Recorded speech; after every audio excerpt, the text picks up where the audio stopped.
السلام علیکم ورحمۃ اللہ وبرکاتہ۔ حضرت آمنہ رضی اللہ عنہ کے انتقال کے 5 دن بعد ام ایمن آپ کو لے کر مکہ پہنچی۔ آپ صلی اللہ علیہ وسلم کو عبد المطلب رضی اللہ عنہ کے حوالے کیا۔ آپ کے یتیم ہو جانے کا انہیں اتنا صدمہ تھا کہ بیٹے کی وفات پر بھی اتنا نہیں ہوا تھا۔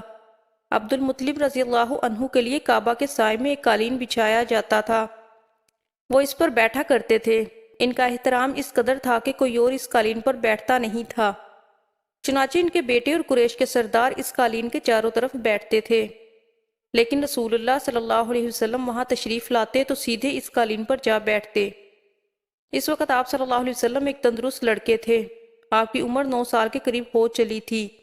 آپ کے چچا عبد المطلب رضی اللہ عنہ کے ادب کی وجہ سے آپ کو اس قالین سے ہٹانا چاہتے تو عبد المطلب رضی اللہ عنہ کہتے، میرے بیٹے کو چھوڑ دو، اللہ کی قسم یہ بہت شان والا ہے۔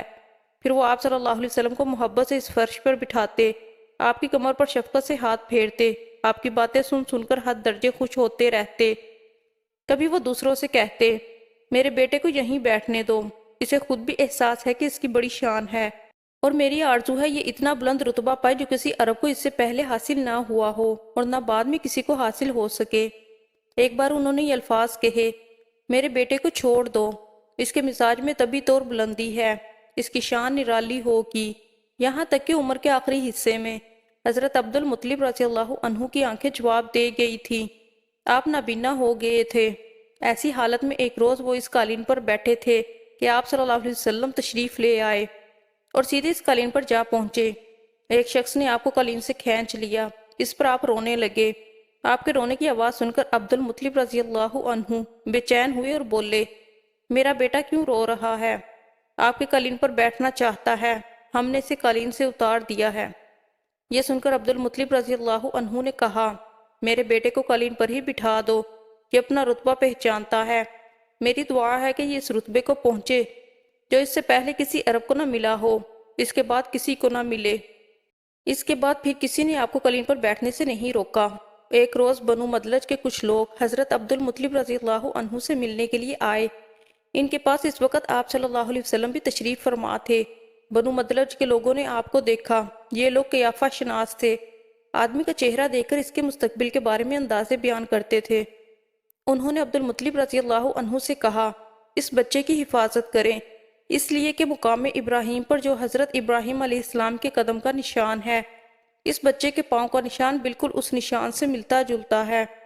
اس قدر مشابہت ہم نے کسی اور کے پاؤں میں نہیں دیکھی۔ ہمارا خیال ہے یہ بچہ نرالی شان کا مالک ہوگا، اس لیے اس کی حفاظت کریں۔ مقام ابراہیم خانہ کعبہ میں وہ پتھر ہے جس پر حضرت ابراہیم علیہ السلام کعبہ کی تعمیر کرتے وقت کھڑے ہوئے تھے۔ معجزے کے طور پر اس پتھر پر ابراہیم علیہ السلام کے پیروں کے نشان پڑ گئے تھے۔ لوگ اس پتھر کی زیارت کرتے ہیں، یہی مقام ابراہیم ہے۔ چونکہ آپ حضرت ابراہیم علیہ السلام کی نسل سے ہیں، اس لیے ان کے پاؤں کی مشابہت آپ میں ہونا قدرتی بات تھی۔ ایک روز حضرت عبد المطلب خانہ کعبہ میں حجر اسود کے پاس بیٹھے ہوئے تھے۔ ایسے میں ان کے پاس نجران کے عیسائی آئے، ان میں ایک پادری بھی تھا۔ اس پادری نے عبد المطلب رضی اللہ عنہ سے کہا، ہماری کتابوں میں ایک ایسے نبی کی علامات ہیں جو اسماعیل علیہ السلام کی اولاد میں ہونا باقی ہے۔ یہ شہر اس کی جائے پیدائش ہوگا، اس کی یہ نشانیاں ہوں گی۔ ابھی یہ بات ہو رہی تھی کہ کوئی شخص آپ صلی اللہ علیہ وسلم کو لے کر وہاں آ پہنچا۔ پادری کی نظر چوں ہی آپ پر پڑی، وہ چونک اٹھا۔ آپ کی آنکھوں، کمر اور پیروں کو دیکھ کر وہ چلا اٹھا، وہ نبی یہی ہیں، یہ تمہارے کیا لگتے ہیں؟ عبد المطلب رضی اللہ عنہ بولے، یہ میرے بیٹے ہیں۔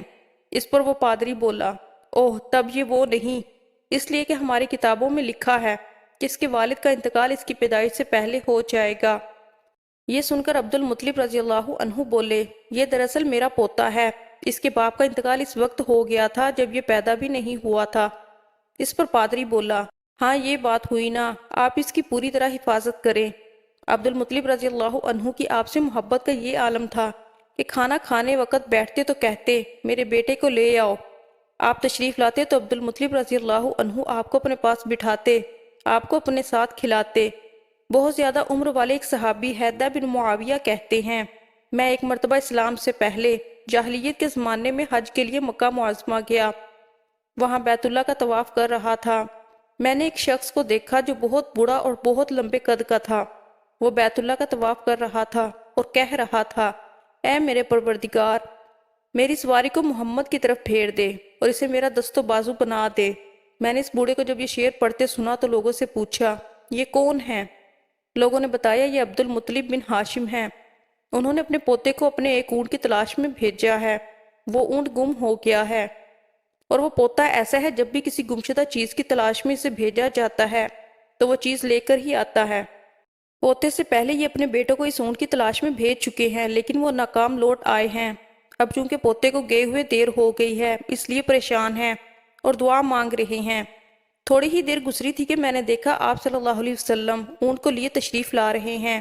عبد المطلب نے آپ کو دیکھ کر کہا، میرے بیٹے، میں تمہارے لیے اس قدر فکر مند ہو گیا تھا کہ شاید اس کا اثر کبھی میرے دل سے نہ جائے۔